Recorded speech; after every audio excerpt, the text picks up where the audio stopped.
Now am I turned on? Oh, okay, good.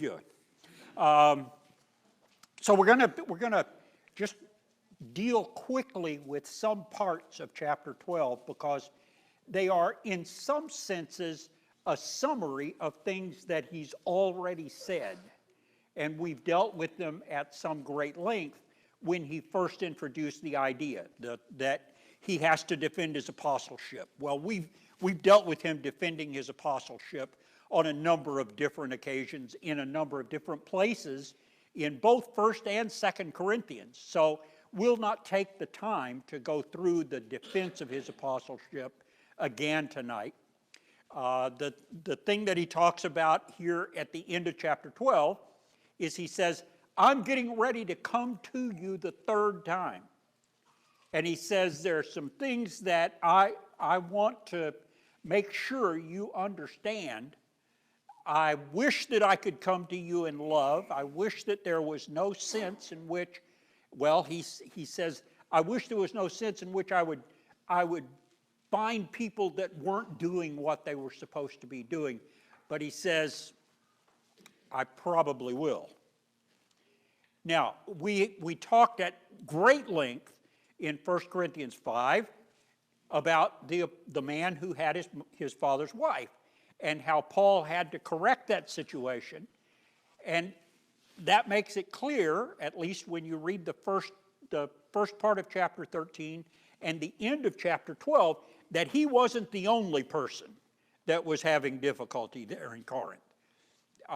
In fact, it just seems like Corinth was one of those churches that had every problem that you could think about, whether it was full-blown or it was incipient. They had every problem you could think about. So let's read the end of chapter 12 and the first part of chapter 13. He says, I have become a fool in boasting. You've compelled me. For I thought to have been commended by you.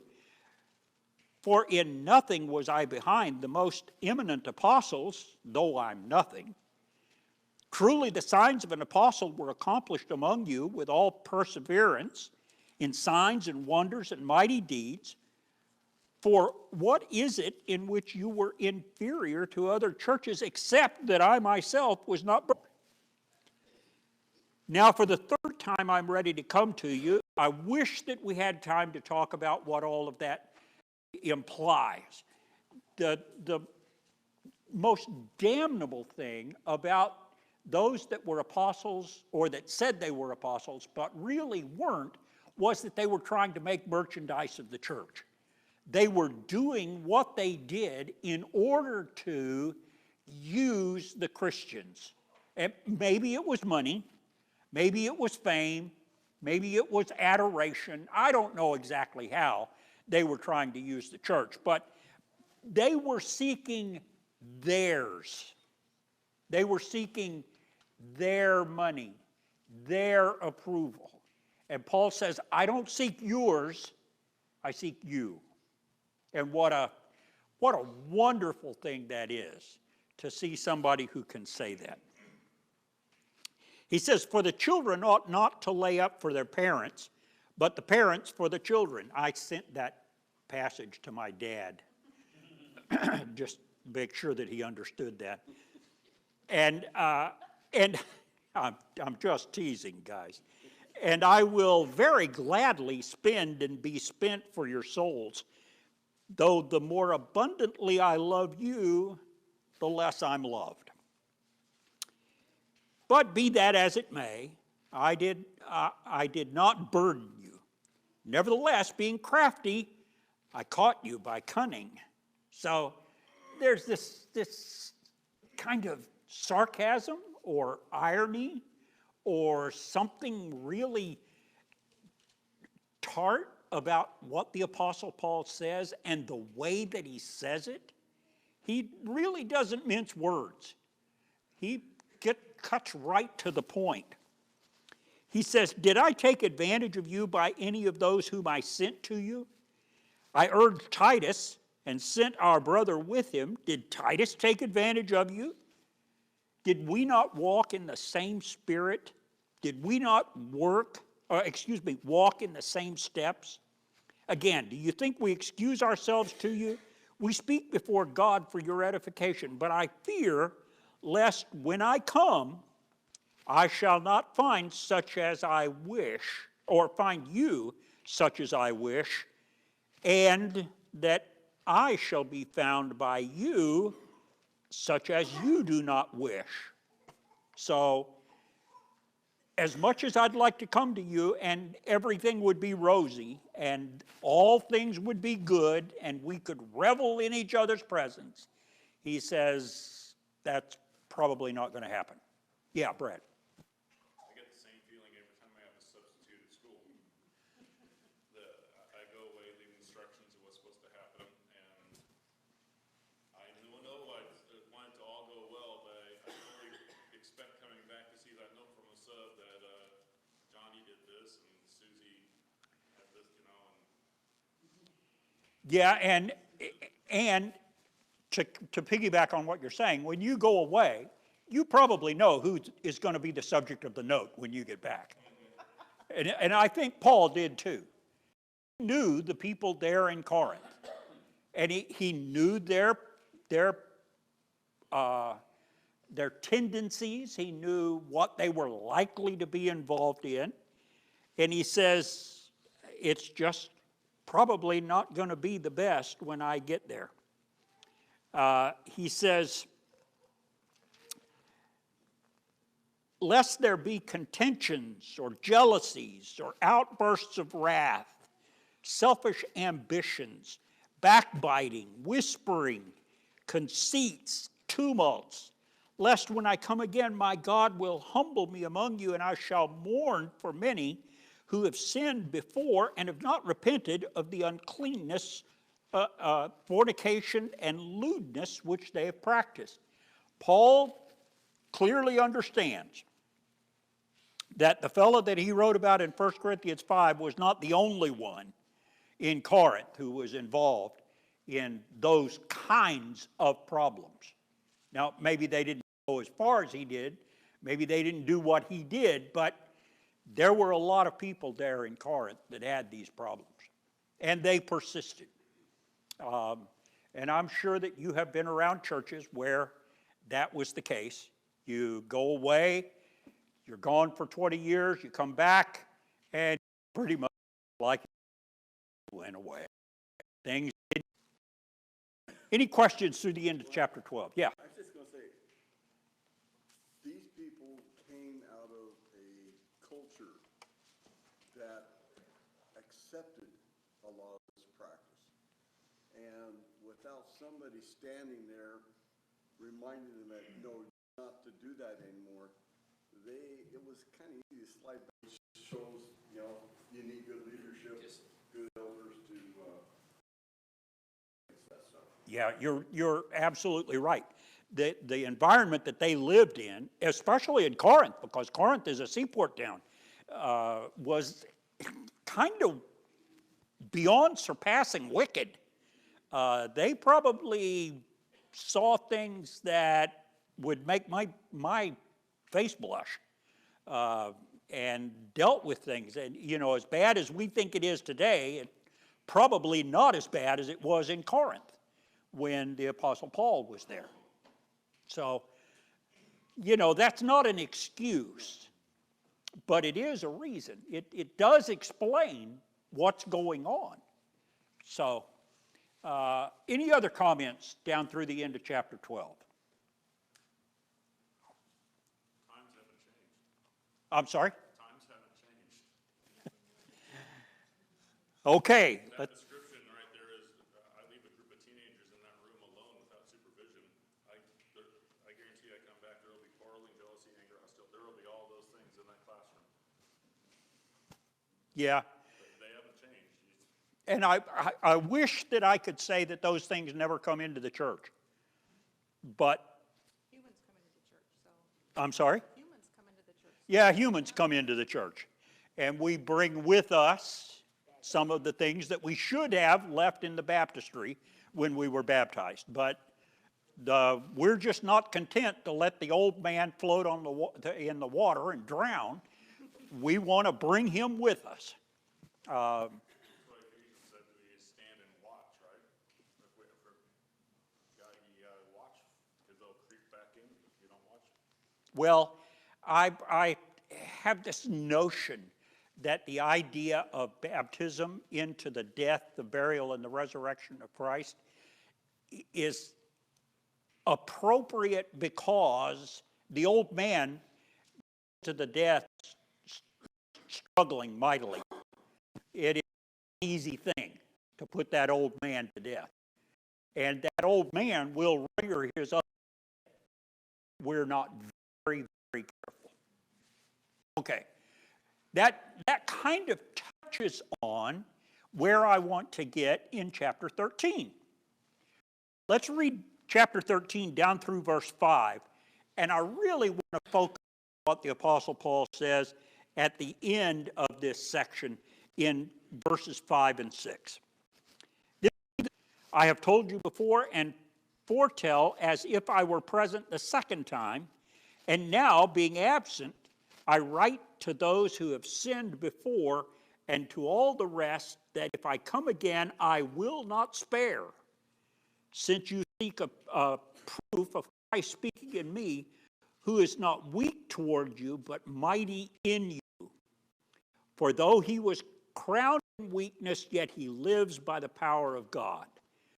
Also are weak in him, but we live with him by the power of God toward you. So Paul says, I'm coming to you in the power of Jesus.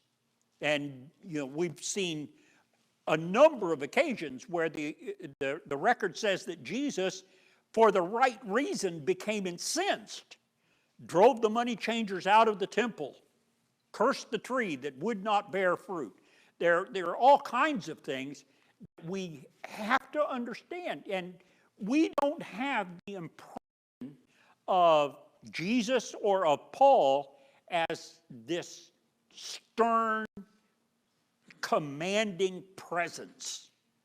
But he was when the situation required it. He was also the kind and caring and supportive individual that we've seen even here in First and 2 Corinthians, but when the situation demanded sternness, he was stern. So let's always keep that in mind. Here's what he says in verse 5, and this is kind of what I want to get to. Examine yourselves as to whether you are in the faith. Test yourselves. Do you not know yourselves that Jesus Christ is in you? Unless indeed you are disqualified. I trust that you will know that we are not disqualified.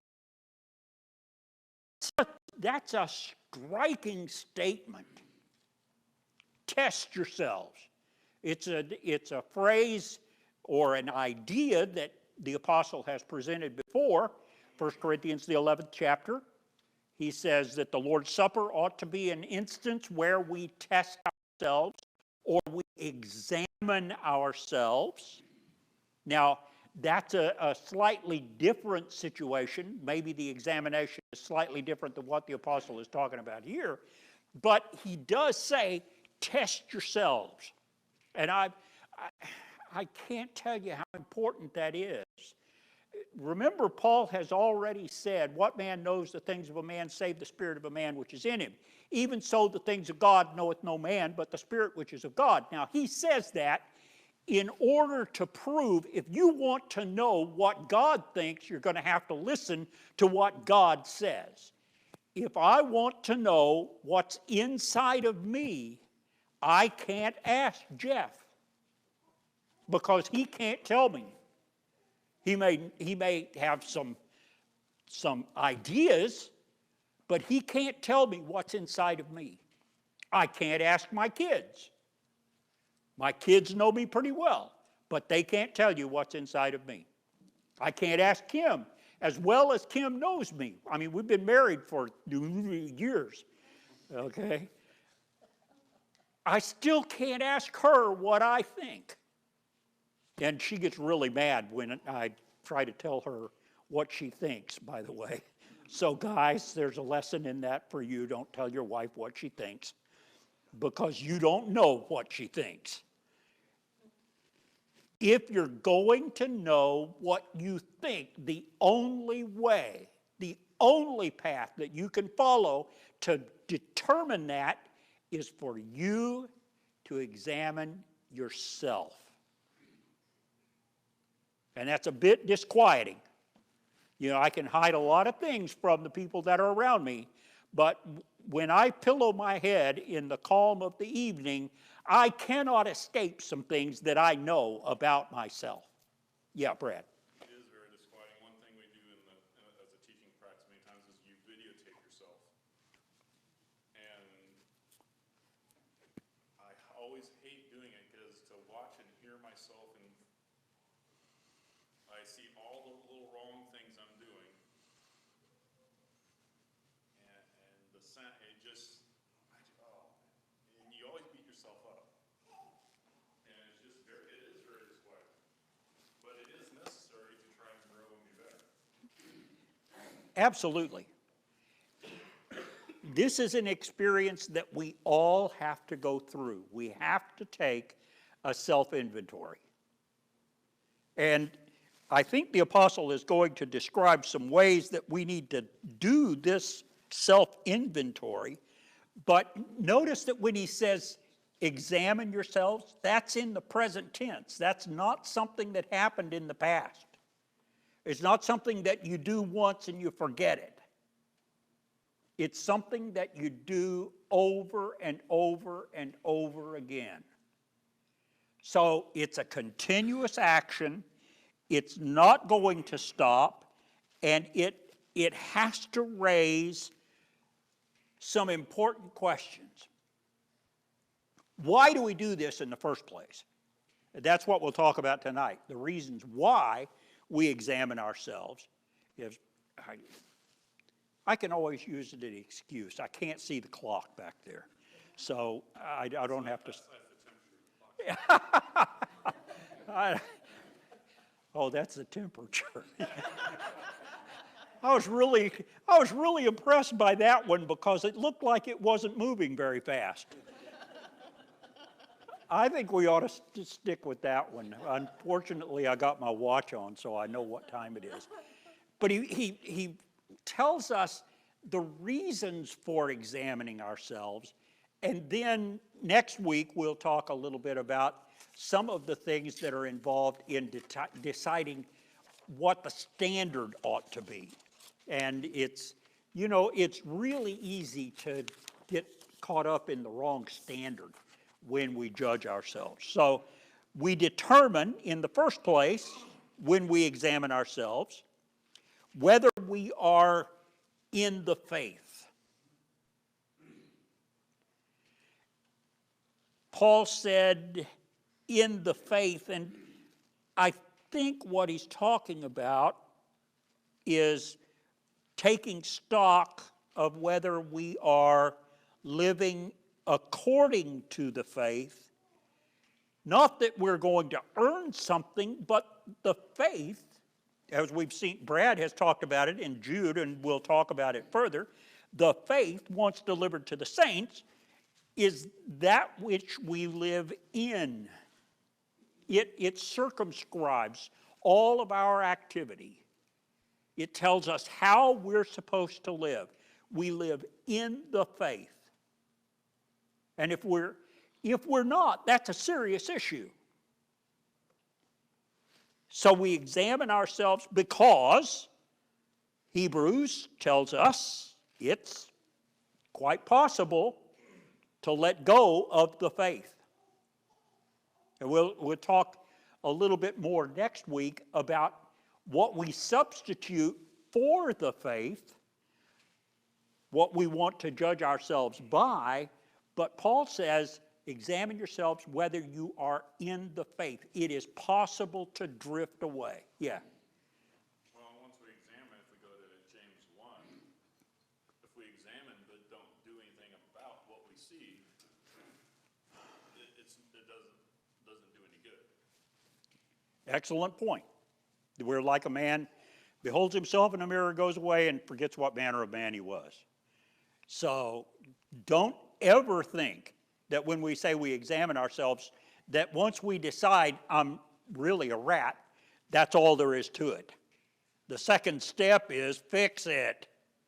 Don't just look at it and say, yeah, I'm a really bad person. Fix it. Because we can drift away. Hebrews, the 2nd chapter, verses 1 through 4. Hebrews, the 3rd chapter, verses 12 through 14. He says it's possible, no matter who you are, for you to develop an evil heart of disbelief. And it doesn't take much to do that. You just get started. Jack has talked about the development of the conscience and how the conscience keeps us on the straight and narrow. It keeps paining us when we're acting in a way that's not in concert with the things that we believe the Bible says. But it doesn't take very long for you to beat down your conscience, does it? It's really pretty easy to do. I like to think of it in terms of ethics. You know, you get on the highway and you decide, I'm going to keep the law. I'm going to be a law-abiding citizen. And the old speedometer creeps up towards 70. And you don't have to do that very many times before you say, well, it doesn't matter, I'll just drive 70. It's hard to keep living constantly by the tenets that you subscribe to.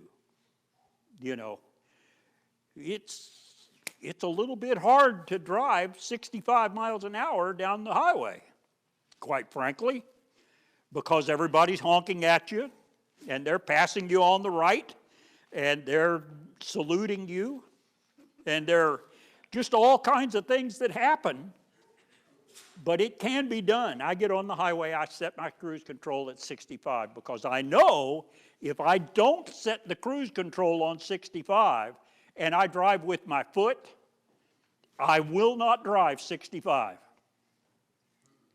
Even though I want to drive 65. You have the same problem I do? Okay. Even though I want to drive 65. Now, if I decide I'm going to drive 65 and I'm driving with my foot and periodically I look up and, oh no, I'm doing 68 and I back off. That's different than setting your cruise control to 70. And that's the really easy thing to do. You set your cruise control at 65 and then you think, well, maybe I can get 66 looks pretty good. I just looked at the speedometer wrong. Then 67, 68. You know how easy it is for us to give up on the things that we already know that we ought to be doing. And the Bible really is written so that we can know what we're supposed to do. You know, people say the Bible is written so that it can't be understood, and that's just not true.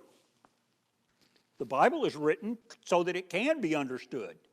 In fact, I have a friend, Floyd Thompson, some of you may know him. Floyd Thompson used to say, we write not to be understood, but so that we won't be misunderstood. I think that's why God gave us the Bible, because it can't be misunderstood.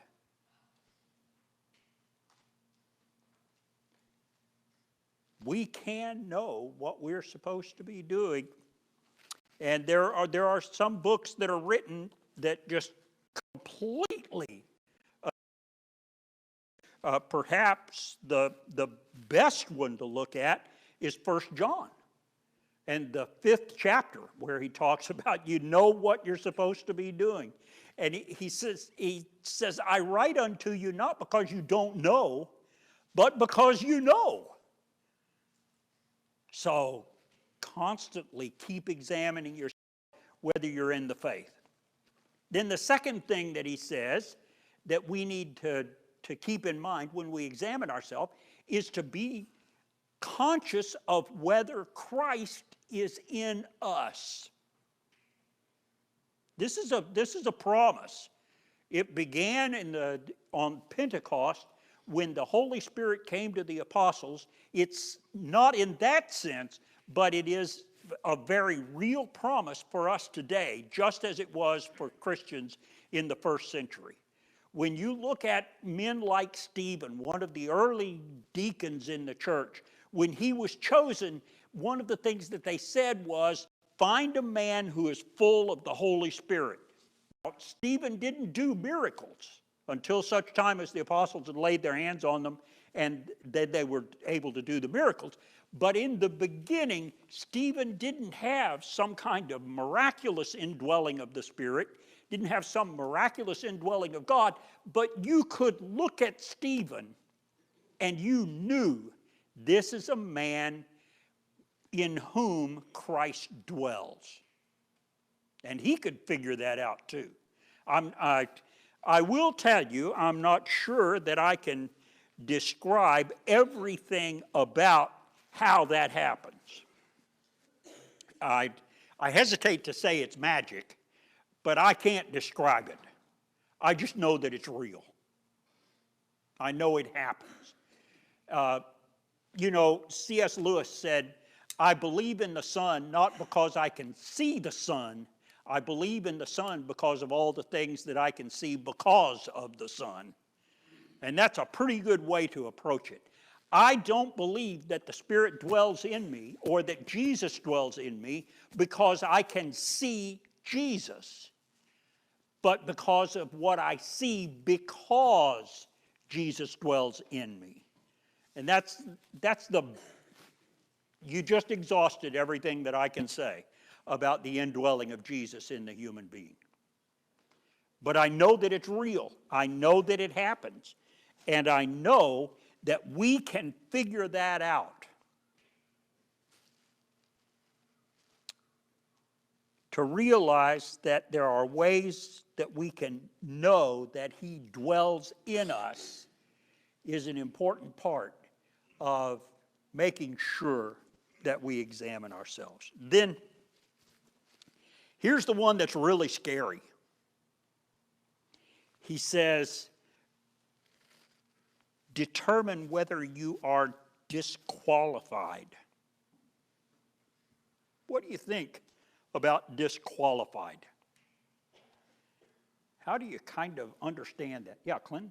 Apostle Paul said after he had taught others, he had to be careful lest he become disqualified. That's true. So that gives you kind of a roadmap of what it looks like. That's true. And he's already said, I would gladly be disqualified if that was what it took to save you.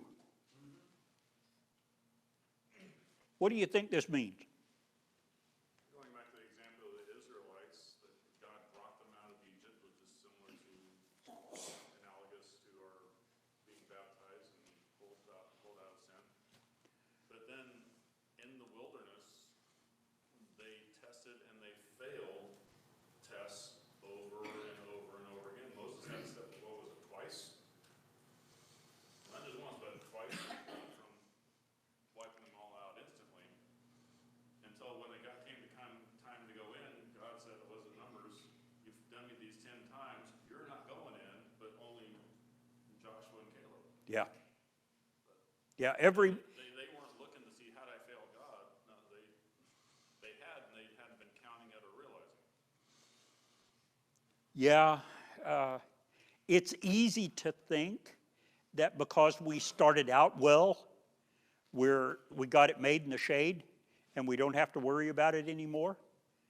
But you can be disqualified. The racer who is running a race may be way out in front, but if he gets out of his lane, he will be disqualified. Even though he crosses the finish line, looks like he's finishing the race first, he will be disqualified.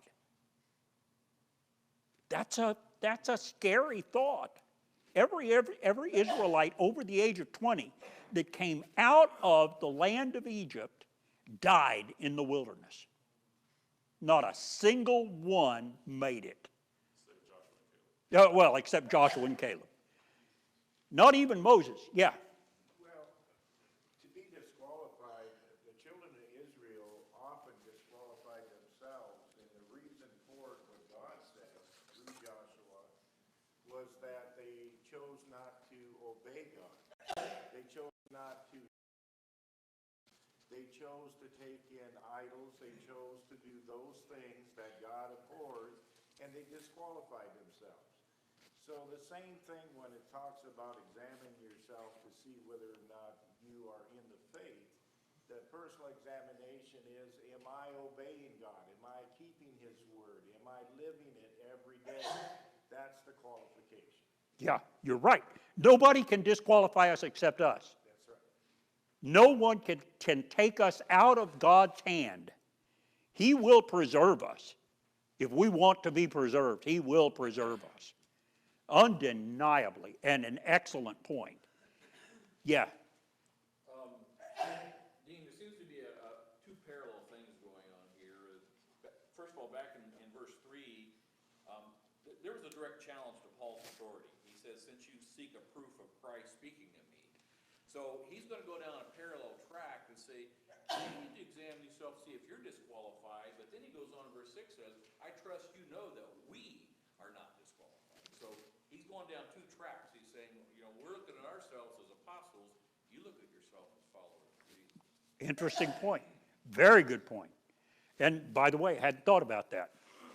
But it's a very good point, the way that he proceeds. Yeah. When I think of the Lord's Supper again and how it was instituted, and on every first day of the week, Acts 20 and 7 again, but let a man examine himself, and so let him eat of the bread and partake.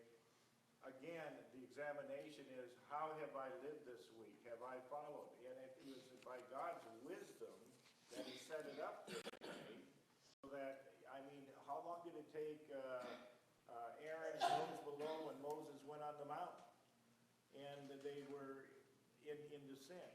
It's a constant refreshing yourself every day. And so it's not uncommon. Through the week you could enter into sin and things come up, and then the Lord's Supper comes. That's why He says, examine yourself. Are you doing okay? And if you're not, then don't partake of it. Get your life right and then partake of it. It's just the same thing with sin. Go to your brother, deal with it before you partake. Same thing. Yeah, that's a very good point. And I must tell you, I've only rarely seen someone say, I've got a problem I need to take care of before I participate in this. I'm not sure why that's so rare, because I know there are more problems than what people are acknowledging. But I can probably count on the fingers of one hand when someone has said that. It's a good point. Yeah, Jeff. David was referring to Acts 20, verse 7. This word examine here, 13 of 1 Corinthians, is the same word that's used in 1 Corinthians 11, the last couple verses where it does say examine. And it is an ongoing word. Sometimes words are like a verb or a noun. Sometimes they're both. So the post or present tense sometimes. And that's what these two words are. So they're an ongoing thing like we've been talking about. And just to reiterate that, I think it's important, like I've been saying, I have seen that happen a time or two. It's a whole other study in itself when someone is in that frame of mind, in that unruly or difficult, rebellious situation as a Christian where they are not living right. And I've seen folks, Christians, not partake. But it's pretty rare. I just want to underline that because if we really step back and look at that, none of us would be worthy.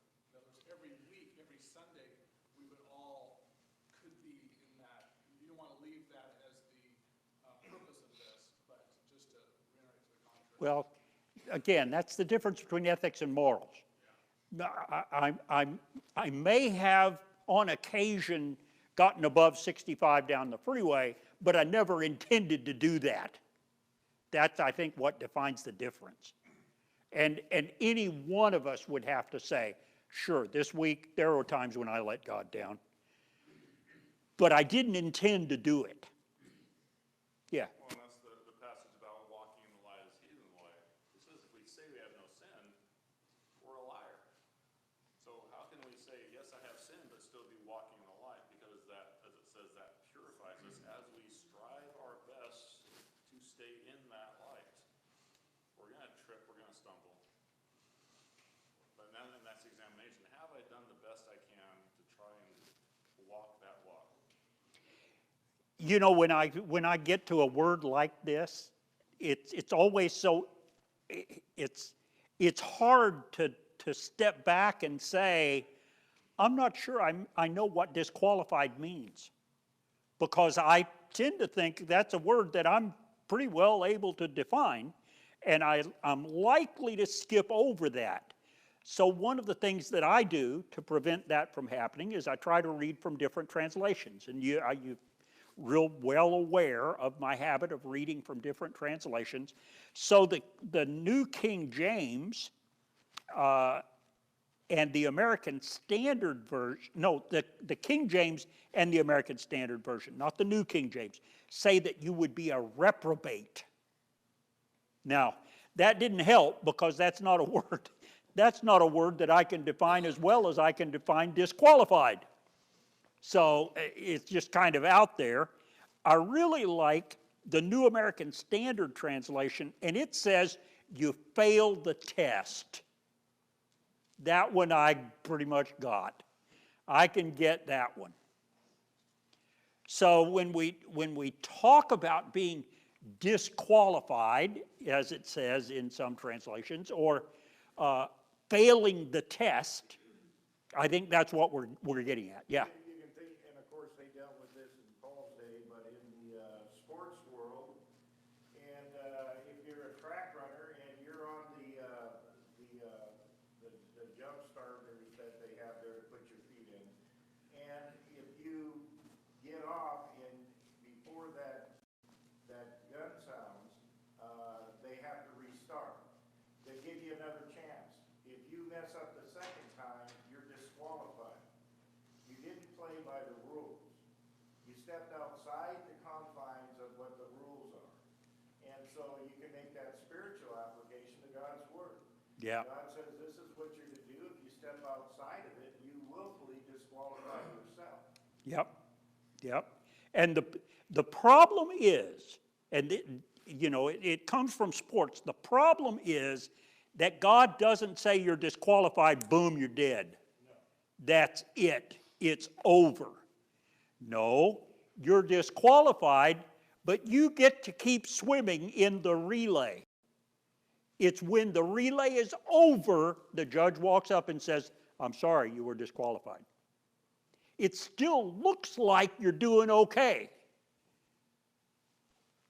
but you can still get disqualified. Yeah, Brett. Well, and that made me think of 2 Peter 3, where he's talking about the coming of the Lord. He says, don't count his slowness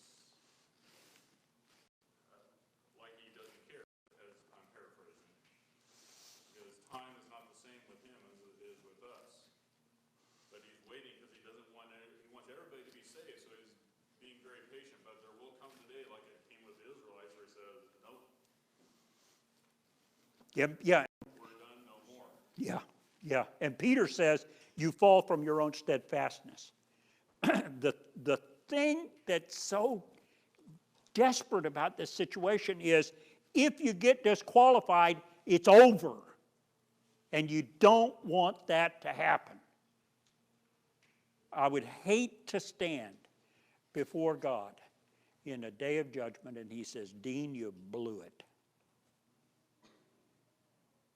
And me not have taken stock and said, yeah, I blew it. Now, I don't think anybody's going to stand there and he says, Dean, you blew it. And I say, when? I don't think that's going to happen.